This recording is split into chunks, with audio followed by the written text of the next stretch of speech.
예, 안녕하세요. 지난주에 했던 거 이어가지고 계속 녹음하고 있어요. 지난주에 전력 관련돼 가지고 그 전력 삼각형 구하는 문제하고 최대 전력 전송 이런 것들 했어요. 기억나시나 모르겠는데, 어, 그냥 최대 전력 전송은 개념만 아시면 될 것 같고요. 그 앞에 전력 구하는 것들은 전력 삼각형 포함해서 굉장히 중요한 부분이니까 그거는 다 이해를 하셔야 돼요.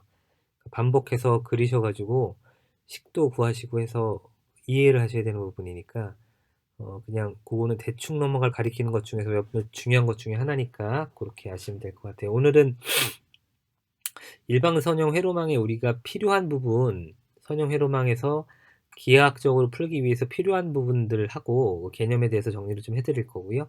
그 다음에 전화번 전류원 소스 바꾸는 거 1학기 때 잠깐 했었던 것 같은데 그거를 정확하게 어떻게 해야 되는지 그 변환을 정확하게 해야 그 다음에 우리가 뭐 키르이호프 법칙이라든가 뭐 이런 것들 이제 개념을 설명해 드릴 건데 요거는 음, 중요한 개념이 몇 가지 있으니까 그것만 아시면은 되니까 그거는 제가 알려드릴게요. 다른 거는 뭐 중요하지 않은 것들은 스킵하라고 제가 알려드릴 거고 중요한 것만 하라고 제가 말씀을 드릴 거예요.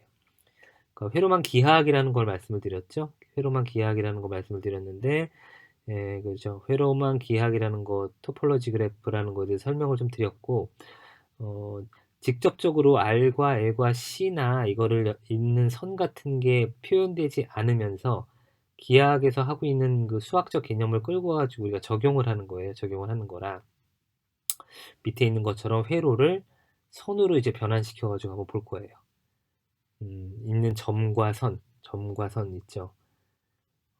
그쵸. 몇 개의 점과 이를 잇는 선만 알면 되거든요. 그래서 다른 거는 좀 부수적으로 나온 것들인데, 어, 뭐 틀이나 지난 시간에 잠깐 보였던 틀이나 뭐 이런 것들은 뭐 링크 기타 등등 이런 것들은 이 개념에서부터 출발해 가지고 나온 것들이 다른 것에서 이제 파생돼 가지고 좀 더 간략하게 하기 위해서 만든 이제 파생해서 나온 것들이기 때문에 그거는 필요한 분야에서 필요한 부분만 아시면 될 것 같아요. 중요한 거는 몇 개의 점과 몇 개의 일을 잇는 선인데 이거를 노드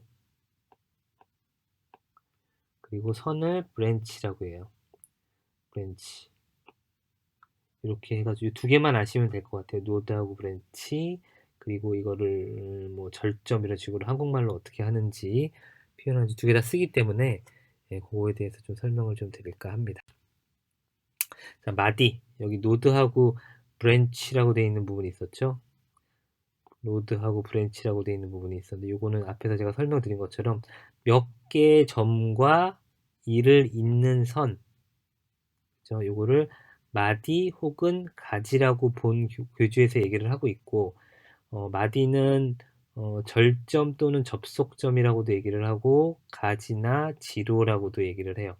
그래서 요거는 어, 헷갈려요. 마디, 절점, 접속점 그리고 노드가 같은 얘기예요. 같은 말이고 브랜치, 가지, 지로가 서로 같은 말이니까 헷갈리지 않도록 하세요. 제가 계속 말하면서 용어를 섞어 쓰게 될 거예요. 섞어 다 쓰는 말들이라 섞어 쓰게 되는 거니까 어, 헷갈리지 않게 구별을 좀 해주셨으면 좋겠고 몇 개가 됐든지 간에 마디는 선이 3개 이상 있어야 돼요.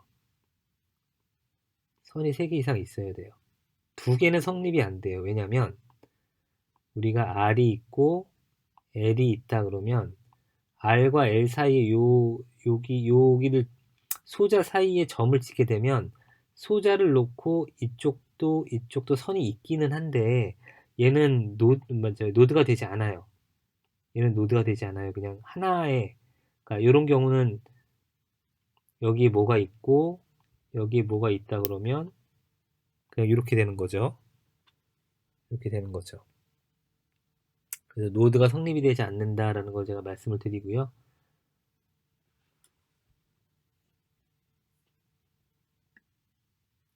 밑에 있는 설명에 보게 되면 A1, A2, 점점점점 A5와 같이 A1 이런 것들이죠. 이런 것들처럼 회로가 접속되는 점이에요. 회로가 접속된다는 건 아까 얘기한 것처럼 선과 선이 연결되는데 이 선이 3개 이상 있어야 돼요. 4개가 됐든 5개가 됐든 관계없는데 2개는 안 되고 2개는 안 되고 이거 아까 말씀드린 것처럼 그냥 선으로 쫙 연결하면은 이게 선이 의미가 없기 때문에 이거는 해당이 되지 않아요. 밑에 보시면은 A1은 3개의 선이 연결돼 있잖아요. A2도 3개, 여기는 3개, 3개, 3개, 3개, 여기는 4개가 연결이 되어 있는 거 보실 수 있어요. 그래서 밑에 있는 A라고 표시되는 것 같이 이 회로가 접속되는 점을 마디, 노드, 절점, 접속점 이렇게 얘기를 해요. 접속점은 다른 과목에서도 나오는 말이긴 한데 그때 접속점이랑은 좀 틀려요. 그거는 이게 성립할 수 있기 때문에 회로망에서 얘기하는 접속점은 좀 틀려요. 브랜치는 지로라고도 얘기를 하게 되는데 2개의 마디, 즉 노드를 연결하는 선이에요. B1, B2, B.8 여기 이렇게 연결된 것들 있죠. 이런 것처럼 그 노드하고 연결된 게 이런 식으로 된다는 거죠. 그 노드하고 브랜치는 한 가지 알아두시면 좋은 게 서로 상대 개념이에요. 마디는 노드는 브랜치가 연결돼서 만나는 점이잖아요. 그죠? 반대로 브랜치는 노드하고 연결된 선이에요. 그쵸? 2개가 서로 이렇게 상대적인 개념이 있다. 반대 개념은 아니고. 그 다음에 트리서부터는 몰라도 된다라고 말씀을 드렸어요. 네, 그래서 트리를 구하는 식 같은 거는 마디 같은 거를 정확하게 구하시면은 식으로 이렇게 구할 수 있는 거기 때문에 필요한 분들만 하시면 될 것 같아요. 보목도 마찬가지로 링크 혹은 코링크라고 부르는데 그렇죠. 브랜치의 개수, 노드의 개수를 구하게 되면 보목의 개수를 구할 수 있죠. 이 식에 의해서 뭐 구하는 방식이 나와 있는 것도 아니고 그래서 제 과목에서 쓰지 않습니다. 다만 키르이오프 전압 법칙이 사용이 된다라는 것만 알면 되는데 제가 직접 연결시키진 않을 거니까 굳이 키르이오프를 언급할 때 이걸 언급하지 않기 때문에 아실 필요는 없을 것 같아요. 컷셋도 마찬가지로 이게 나름 중요한 개념이긴 한데 말만 보게 되면 마디를 1개 이상 포함하고 있고 그래프를 2 부분으로 나눠지는 가지의 집합이래요.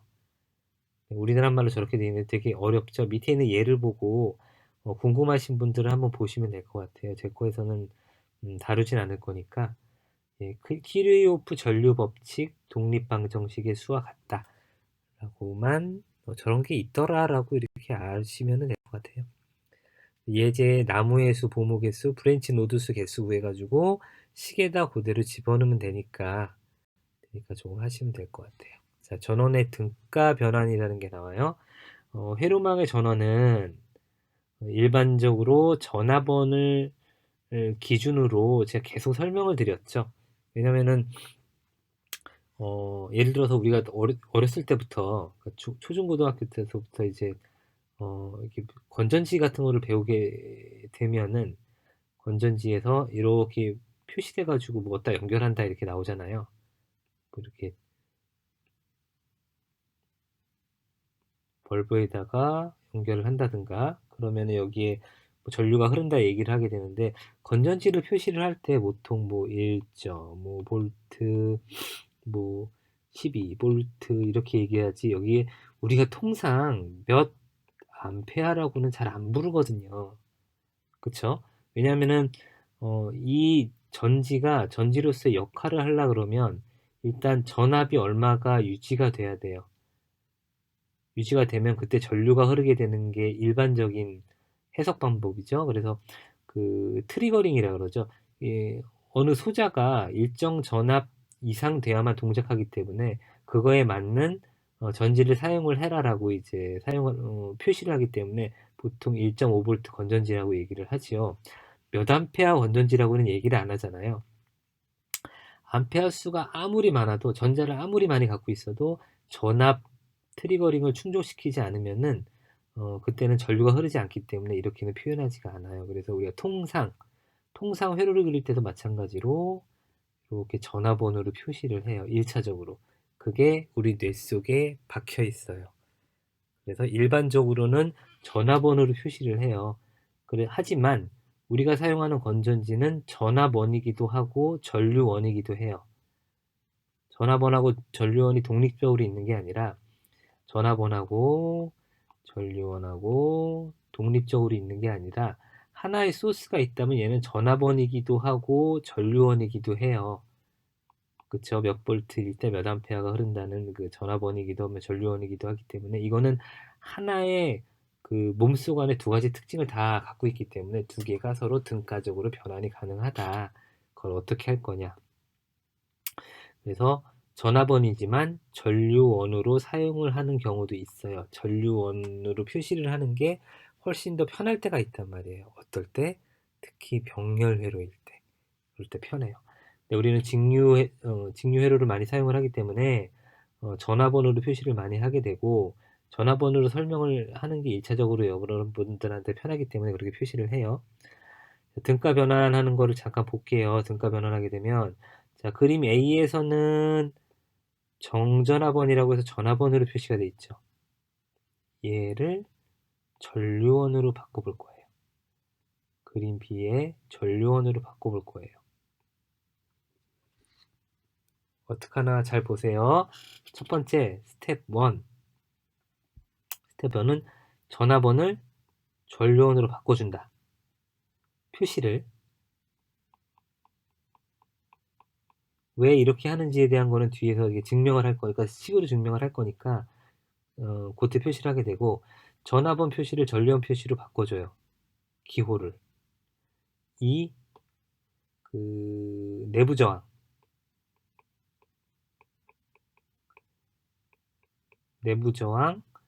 R 프라임 혹은 내부 임피던스 Z를 직렬로 연결되어 있는 거를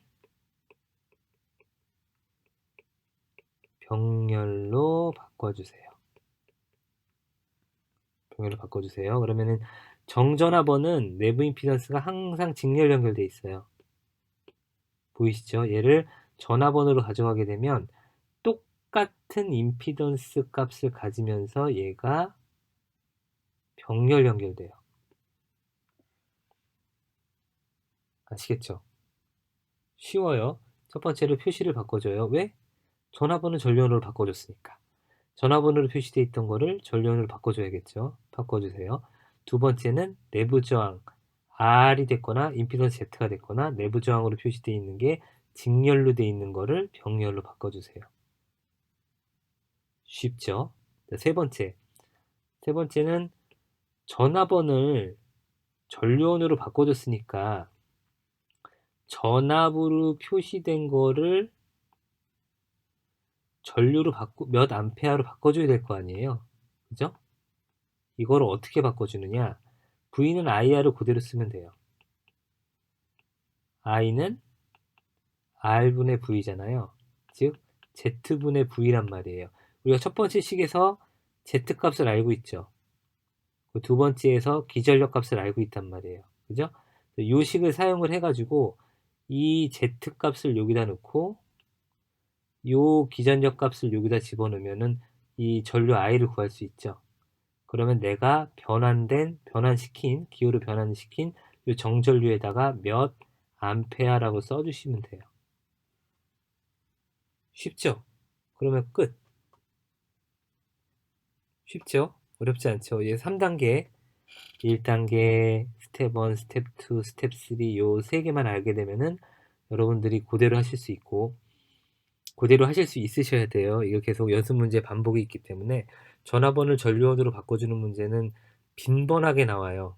지금 설명드린 것처럼 어렵지 않아요. 어렵지 않은데 이제 빈번하게 나오니까 그리고 뒤에 제가 3가지 이상한 회로 해석하는 방법에 대해서 설명을 드릴 건데 거기서 사용을 하게 되니까 요거는 정확하게 아셔야 돼요. 정확하게 아셔야 돼요. 반대로 한번 해볼 거예요. 전화번호를 전류원으로 바꿔줬으니까 전류원을 전화번호로도 바꿔줄 수 있을 거 아니에요. 당연하겠죠. 이번에는 B 회로를 볼게요. B 회로를 보게 되면 색깔이 바뀌나?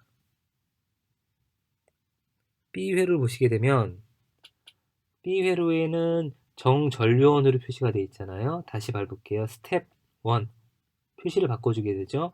이쪽으로 가져가게 되면 전류원으로 표시된 거를 전화번호로 바꿔줘야겠죠. 뭐를? 기호를. 전류원으로 표시되어 있는 거를 전화번호로 바꿔줘야겠죠. 그죠? 그 다음에 A에서 B로 갈 때, 즉 전화번에서 전류원으로 갈 때 내부 저항이나 임피던스를 직렬로 표시된 거를 병렬로 바꿔줬잖아요. 그럼 얘는 반대로 병렬로 표시된 거를 직렬로 바꿔줘야겠죠. 그죠? 병렬로 표시된 거를 직렬로 바꿔주시면 돼요. 어렵지 않죠? 그 다음에 세 번째, 전류로 표시되어 있는 거를 몇 암페어라고 표시되어 있는 거를 몇 볼트로 바꿔줘야 될 거 아니에요. 똑같이 V는 IR이라는 식을 사용을 해서 V는 IZ라는 식을 사용을 해서 여기 보게 되면 Z 값하고 전류가 몇 암페어인지 나와 있잖아요. 그거를 가지고 전압을 구하면 되죠. 그때 구한 전압을 여기다가 몇 볼트라고 표시를 해주시면 돼요. 어렵지 않죠? 전압원을 전류원으로 바꾸는 거, 전류원을 전압원으로 바꾸는 거 굉장히 중요하니까 잘 이해가 안 되시면 요거를 계속 반복해서 들으셔가지고 바꿔주세요. 바꿔주실 수 있으셔야 돼요. 중요한 건 뭐냐면 포인트를 잡는 거예요. 여기 보면은 A하고 B 포인트가 있잖아요. 여기 A하고 B 포인트가 있잖아요. 그러면은 여기 임피던스 Z라고 하는 건 뭐냐면 요 A하고 B 사이에 있는 모든 저항을 얘기를 해요. 저항이 만약에 여기도 있고 임피던스 성분이 그러면은 얘하고 A, B 앞에 있는 거는 모두 다 합성을 한 토탈 임피던스를 얘기를 하는 거예요. 그리고 병렬도 마찬가지로 이 앞에 뭐 임피던스가 몇 개가 있던 간에 얘를 다 합성한 값을 임피던스라고 얘기를 하는 거예요. 뒤에 회로가 복잡해지게 되면 저거를 합성을 먼저 한 다음에 변환을 시켜야 된다는 거를 미리 말씀을 드릴게요. 네, 이제 증명을 한번 해볼까요? 그림 2의 A에서 부하에 흐르는 전류가 I일 때, 그죠? I일 때 단자전압 V는 요 단자전압 V는 이쪽으로 전류가 이렇게 흘러 들어가니까, 그쵸? E라는 기전력에다가 여기서 발생된 기전력에다가 GI만큼 빼주면 되죠. 여기에 걸리는 전압은 여기서 발생시킨 기전력에서 이 임피던스 Z에 의해서 전압이 드랍된 것만큼 빼주면 되잖아요. 예를 들어서 여기 10V를 걸었는데 이쪽에 전류가 얼마 흐르는지 모르겠는데 이 저항에서 2V만큼 먹고 이 부하에서 8V만큼 먹는다. 직류라고 가정을 합시다. 그러면은 여기에 걸리는 전압은 여기서 10V를 발생을 시켰으나 여기서 2V, 여기서 8V 먹으니까 여기에 양단에 걸리는 거는 8V가 될 거잖아요. 그쵸? 부하 전류가 I일 때 여기에 걸리는 전압이라는 거는 부하 전압을 의미를 해요. 부하에 걸리는 전압은 부하의 내가 측정하려는 위치의 앞단에서의 볼테이지 드랍만큼을 빼준 나머지만큼이 여기에 걸릴 거예요. 그죠? 당연히. 그래서 이런 식으로 표현할 수가 있어요. 발생 기전력 2에서 GI만큼 빼주면은 걸리는 전압을 구할 수 있죠. 이게 만약에 배터리다 그러면은 이렇게 있다고 하게 되면 마찬가지로 뭐 내부 기전력, 이상 기전력이 2가 10이라고 하게 되면 이때 내부 기전력이 2라 그러면은 이 배터리 양단 간에 걸리는 전압은 8V가 되는 거예요. 아시겠죠?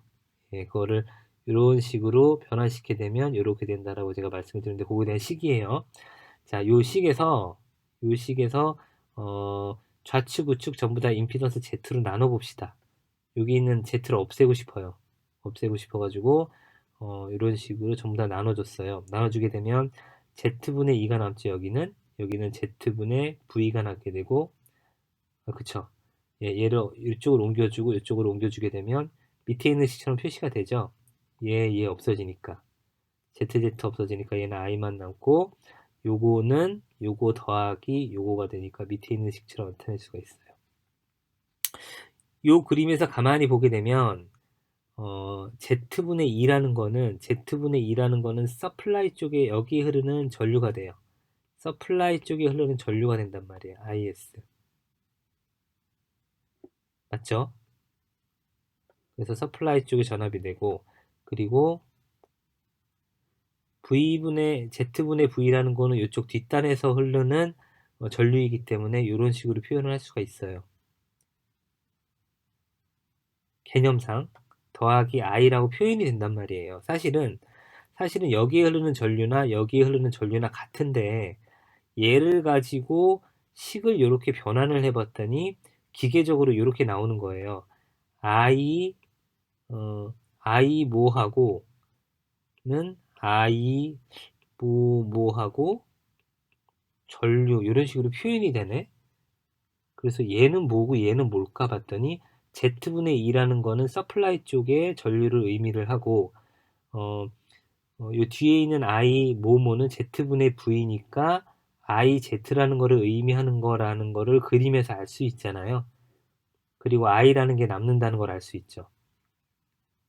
이쪽에 I 서플라이 쪽에 전류는 하나인데 이쪽에는 전류가 두 개가 되잖아요. 얘를 그냥 기계적으로 그려보게 되면 이쪽에서 전류 IS라는 게 발생하게 되는데 얘는 전류가 두 개가 나오는 거예요. 이렇게 되겠네. IZ하고 이쪽에 흐르는 I하고 식이 그렇잖아요. 그래서 변환시키기 전에는 분명히 임피던스 Z가 직렬로 있었는데 얘를 변환시켜서 임피던스 Z로 나눠주게 되니까 전류에 대한 식은 병렬이 되더라 라는 걸 안 거죠. 식으로 알게 된 거예요. 그래서 위에 있는 식은 I 서플라이 쪽은 Z분의 2, IZ는 Z분의 V라고 가정을 했을 때 저는 위에 있는 식처럼 표시가 된다는 거죠. IS라는 거는 Z분의 2니까 Z분의 2는 여기서 발생되는 거잖아요. 이거를 여기에 흐르는 전류 IS에 관한 식으로 볼 거예요. 전원을 단락시켰을 때 흐르는 전류. 무슨 얘기냐면 얘하고 그냥 부하를 연결하지 않고 여기를 이렇게 단락시킨다는 건 이렇게 이어버린다는 얘기예요. 그때 흐르는 전류가 IS예요. 왜냐면 내부 임피던스가 있으니까 이거에 의한 전하 강화만 있을 때 이때 흐르는 전류를 의미를 해요. 그리고 IZ는 Z분의 V에 해당이 되고 단자전원 V인 지점에 Z를 접속했을 때 흐르는 전류를 나타내요. 요거는 좀 쉽죠. 얘는 오픈시켜 놓고 얘를 그대로 이렇게 흘렸을 때 흐르는 전류를 나타낸다. 뭐죠? 자, 한번 볼까요? 퀴즈 한번 내볼게요.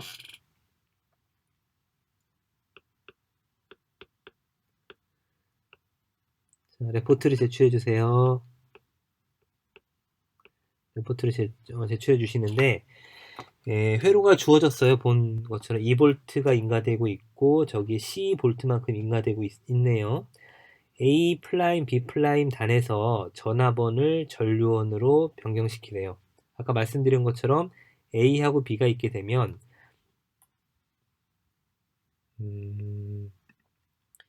A하고 B가 있게 되면 이 앞에 있는 거는 다 어떤 식으로든지 통일을 해야 돼요. 보시는 것처럼 직류 전류와 저항 하나로 이렇게 통일을 일단 해야 된단 말이죠. 그런 다음에 전류원으로 변환을 시켜주시면 되죠. 제가 아까 스텝 1, 2, 3 나눠준 걸로 A, B, C, D에다가 학번 이렇게 있으면 A, B, C, D를 집어넣으시는데 어떤 거든지 간에 0인 경우에는 2를 집어넣으시고 소수점 셋째 자리에서 반올림 해가지고 둘째 자리까지 표시를 해주세요. 어렵진 않는데 헷갈리는 게 하나 있어요. 주의하실 거는 여기 2볼트하고 여기 C볼트하고 방향이 반대예요. 전류가 이렇게 흐른다 그러면 방향이 반대니까 고려해가지고 푸시면 됩니다.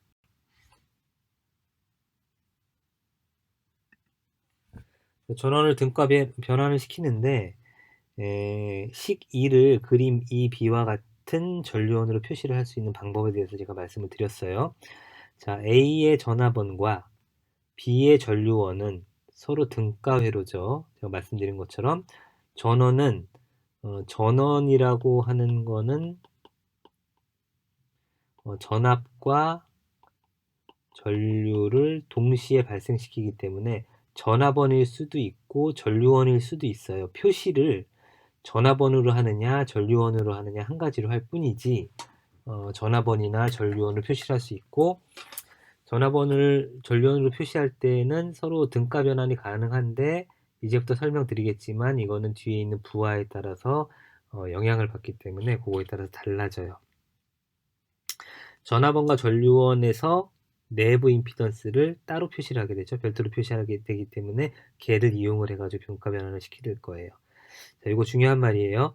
정전화번을 제거하는 것은 전원을 단락시키는 거고 정전류원을 제거하는 것은 전원을 개방하는 것이다. 네, 요거 잘 기억해 두세요. 뒤에 요거 설명이 설명이 길어서 뒤에 정상적으로 나올 때 정식으로 나올 때 제가 설명을 드릴 거니까 그때 예, 전화번은 변환할 때 단락시켜요. 전화번이 이렇게 있어요. 플러스 마이너스가 있거나 교류로 합시다. 전화번이 이렇게 있어요. 얘를 등가 변환시킬 때는 등가 변환시켜 전류원을 바꿀 때는 단락시킨다 그랬잖아요. 단락이라는 거는 얘는 그대로 이렇게 그냥 단락시켜 버리면 된다는 거예요. 쇼트 시키면 되고요. 전류원을 제거할 때는 전류원이 이렇게 있어요. 전류원이 이렇게 해서 등가 회로로 바꿀 때는 제거하는 것은 전원을 개방한다. 무슨 얘기냐면 얘를 그냥 이렇게 선이 이어지지 않은 것처럼 표시하면 돼요. 오픈 서킷이라고 그러죠. 다시 한번 말씀드릴게요. 전화번을 제거하는 거는 단락을 시키고 전류원을 제거하는 거는 개방을 시킨다. 개방을 시킨다. 일단 그렇게 알고 계세요. 왜 저렇게 하는지에 대한 건 따로 설명을 드릴게요. 문제 한번 볼까요? 그림 3과 같이 회로가 있대요. 전류원하고 1ohm이 2A의 전류원과 1ohm의 저항이 병렬 연결되어 있죠. 눈에 좀 보이시나 모르겠어요. 중요한 거는 지금 점이 여기하고 여기 찍혀 있다는 거예요. 그러니까 단순하죠. 근데 만약에 풀고 얘기합시다. 그림 3과 같은 회로에서 단자 A, B에 3ohm의 저항을 연결할 때 이 저항에 소비되는 전력은 얼마인가요? 라고 했어요. 그럼 소비 전력을 구하기 위해서 이 뒤에 연결한다는 거죠. 전류원을 전화번으로 등가 변화를 시킨 다음에 AB 단자에 3ohm을 연결하게 되면 그림 4와 같은 회로에서 전류 I는 R분의 2가 되죠. 저 회로는 간단해가지고 쉬워요. I라는 전체 전류 I는 R분의 2가 되기 때문에 6분의 1A가 저 회로에 흐른다는 걸 알 수 있어요. 1ohm, 2ohm, 3ohm 더하고 기전력이 3V, 2V 있으니까 이게 반대니까 이렇게 빼주시면 되니까 6분의 1 암페어가 나오는 거를 알 수 있죠. 그래서 전류를 알 수 있기 때문에 소비 전력은 I 스퀘어 R이잖아요. 저항 3, R3에 3ohm이 있으니까 I 스퀘어 R 전류가 6분의 1이 나오게 되고 R이 3이니까 I 스퀘어 R이라는 식에서 그대로 R 집어넣고 I 집어넣고 R 집어넣게 되면 12분의 1W가 나오는 걸 알 수 있죠. 근데 아까 회로에서 뭘 설명을 드리려고 했냐면 전류원이 있게 되고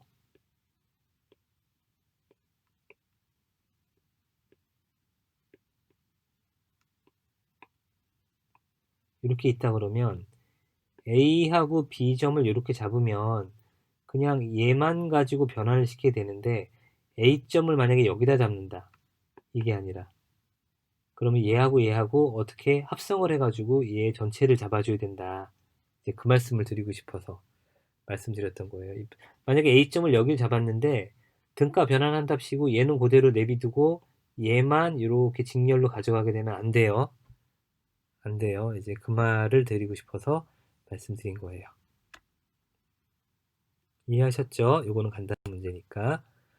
두 번째 퀴즈가 나왔어요. 밑에 회로에서 단자 A, B에 A만큼의 저항을 연결했을 때 이 저항에 소비되는 전력은 앞에 있는 문제 그대로죠? 그대로인데 여기다가 여러분들 학번 마지막 숫자를 넣어가지고 할게요. 마지막 숫자가 0인 경우는 그대로 해보세요. 0으로. 그대로 해보세요. 퀴즈 2개 나갔어요. 쉽죠? 네, 풀이도 나와 있으니까. 자, 키르이오프 법칙에 대해서 얘기를 할 거예요. 굉장히 중요해요. 키르이오프 법칙이 말도 안 되게 간단한 건데, 간단하면서 당연한 건데 굉장히 중요해요. 얘를 법칙 삼아가지고 이제 여러 가지 뒤에 것들이 파생이 되기 때문에, 골치 아픈 것들이 파생이 되기 때문에 얘가 지극히 당연한 것임에도 불구하고 여러분 머릿속에다가 이렇게 딱 정립을 해놔야 그 다음에 편해요. 키르이오프 제1법칙은 전류법칙이에요.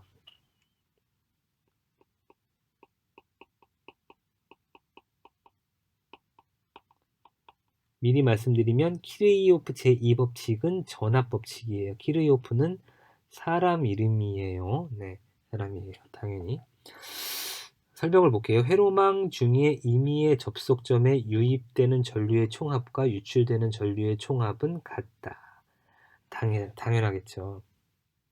어떤 점이 있어요. 어떤 점에 전류가 들어올 수도 있고 나갈 수도 있잖아요. 들어오는 거는 이렇게 인입으로 표시를 할 거고 나가는 건 이렇게 아웃풋으로 표시를 할 건데, 들어오는 것들이 몇 개가 됐든지 간에 총합은 나가는 거의 총합과 같다는 거예요.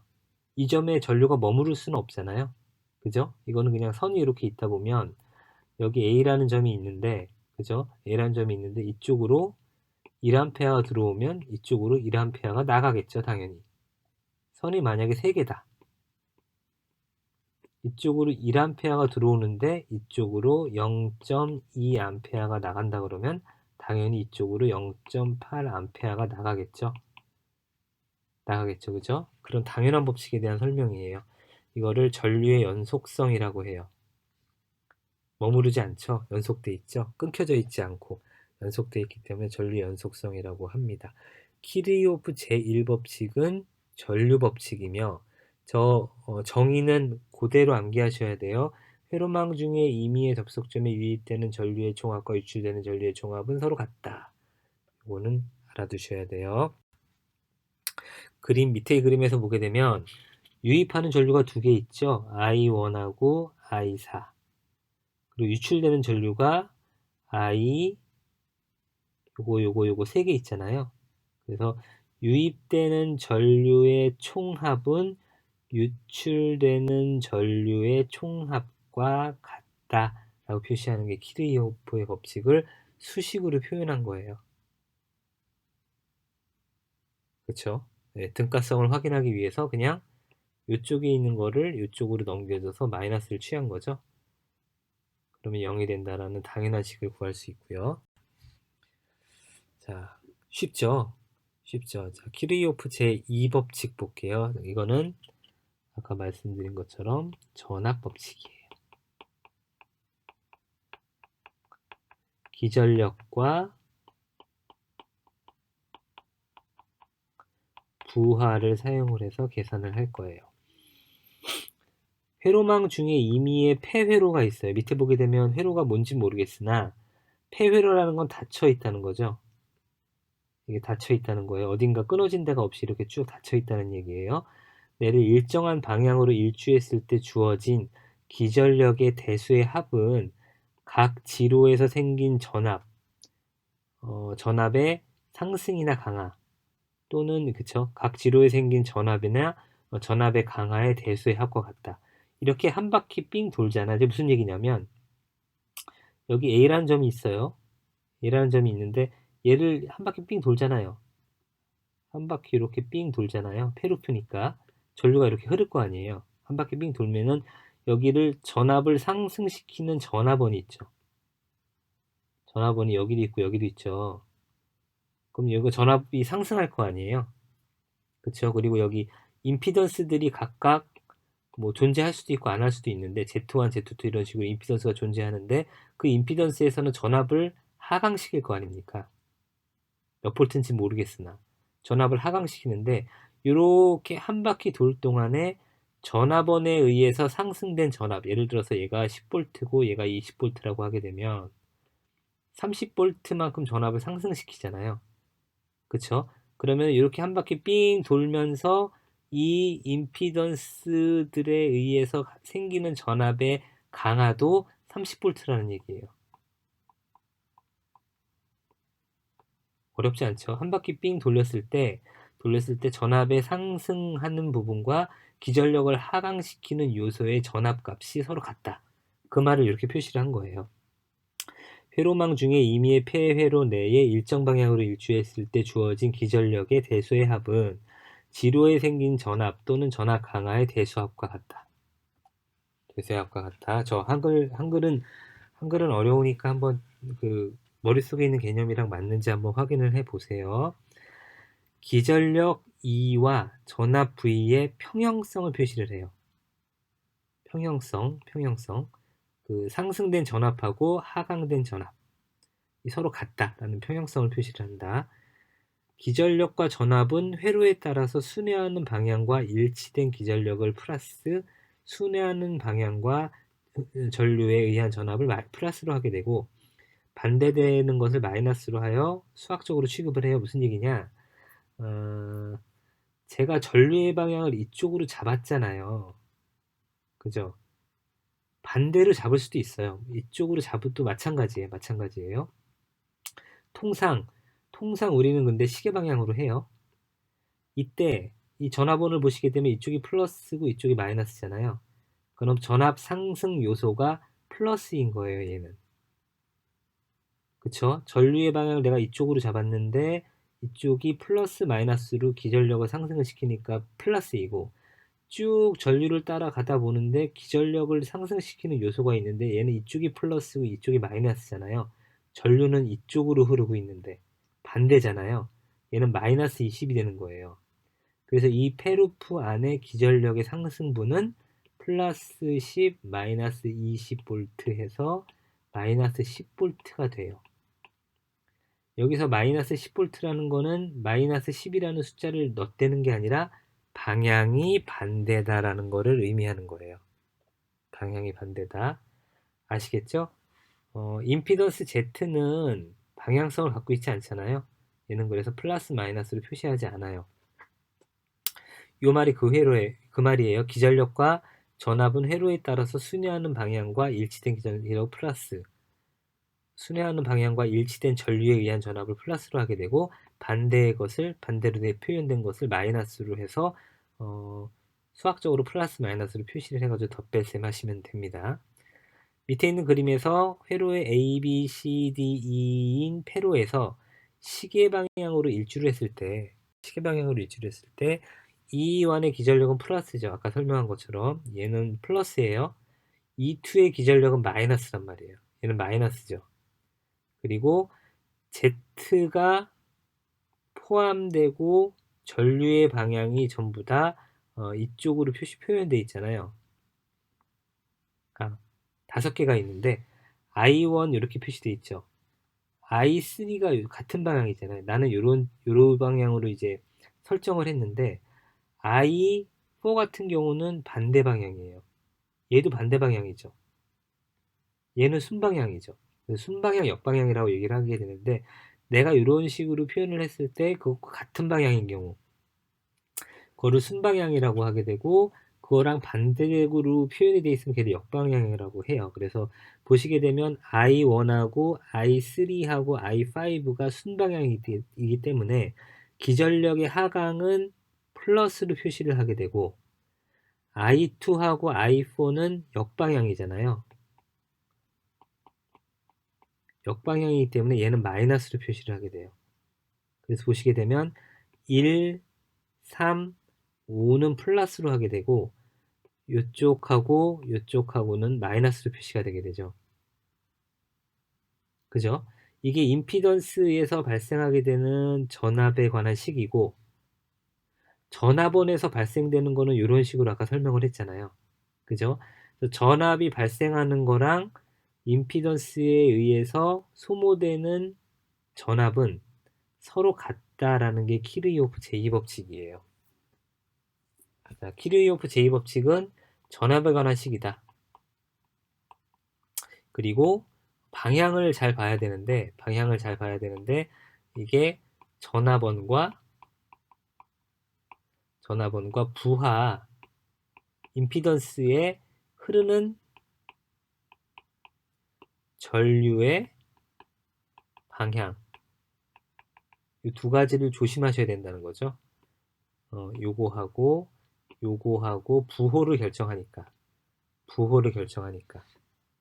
예, 그래서 전압에 상승하는 부분하고 전압이 하강하는 총량은 같다는 게 키르히호프 제2법칙이에요.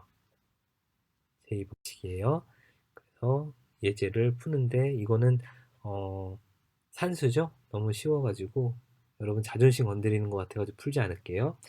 요 점에 들어오는 전류하고 나가는 전류의 총합은 서로 같다라는 거죠. 네.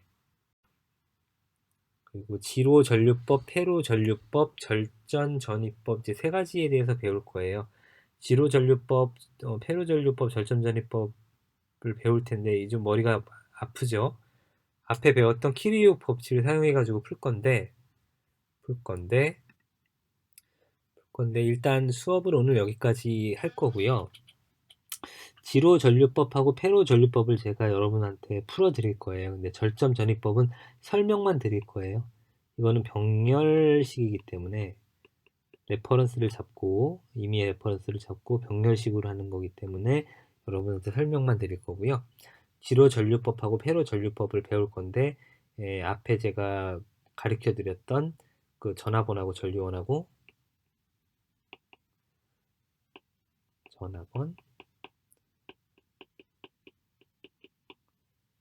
전류원하고 서로 이렇게 등가적으로 바꾸는 항하고 키르이호프 1법칙 키르이호프 2법칙 요거를 사용을 해가지고 여러분들한테 설명을 드릴 거예요.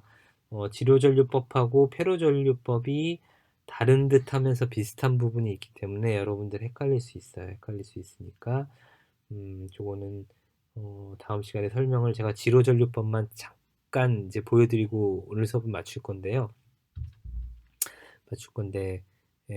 요거는 헷갈릴 수 있어요. 근데 좀 지로전류법 똑같은 회로인데 지로전류법으로 풀어서 좀 편한 게 있고 페로전류법으로 풀어가지고 좀 편한 게 있어요. 절전전이법으로 풀어서 편한 게 있어요. 세 가지 방법 어느 거로나 풀어도 관계는 없는데 눈으로 보지 연습을 여러 번 하시게 되면은 이거는 지로전류법으로 푸는 게 빠르겠는데 아니면은 절전전이법으로 푸는 게 빠르겠는데 이런 게 들어올 거예요. 생겨 먹은 게 절전전이법은 딱 보면 저거는 절전전이법으로 풀면 되겠구나 라는 게 들어와요. 얘 두 개는 좀 비슷해요. 그리고 제가 설명드릴 거는 아까 말씀드렸던 것처럼 요것만 설명을 드리고 뭐 시험 문제나 기타 레포트도 조금만 이제 진행을 할 거고 절전전이법은 하지 않을 거예요. 지로 전류법은 지로의 수만큼 그러니까 브랜치의 수만큼 지로 전류를 가정을 할 거예요. 어렵다. 이거 다음 시간에 그냥 할까요? 네, 다음 시간에 할 거예요. 보게 되면 회로만 잠깐 볼게요. 회로만 보게 되면 전압을 상승시키는 요소가 두 개가 있죠. E1하고 E2. 여러분들한테 설명드리고 싶은 건 뭐냐면 전류가 일단 루프가 있으니까 이쪽으로 흐르겠죠. 전류가 이렇게 흐를 거예요. 그죠?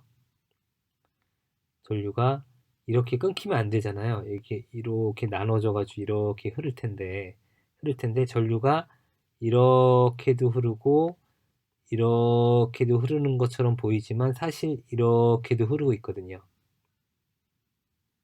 그거를 이제 정의를 할 거예요. 여기 I라고 표시된 게 있고 J라고 표시된 게 있는데 I도 전류고 J도 전류예요. I는 실제 흐르는 전류고 J는 우리가 가상으로 어 I1, I2, I3 가지고 썸 해 가지고 J1, J2라는 거를 가상의 전류를 잡아 놓고 이제 풀 거예요. 페로 전류법에 페로법에서 그렇게 할 건데 예 요거는 다음 시간에 설명을 드릴게요. 퀴즈 1, 2 풀어 주시고요. 레포트를 제출해 주시면 됩니다. 제가 계속 반복적으로 말씀드리는데 그 업로드를 안 하시는 분들이 있어요. 그러면은 출석이 안 되니까 좀 주의를 좀 해 주셨으면 좋겠습니다. 수고 많이 하셨고요. 다음 주에 뵙겠습니다.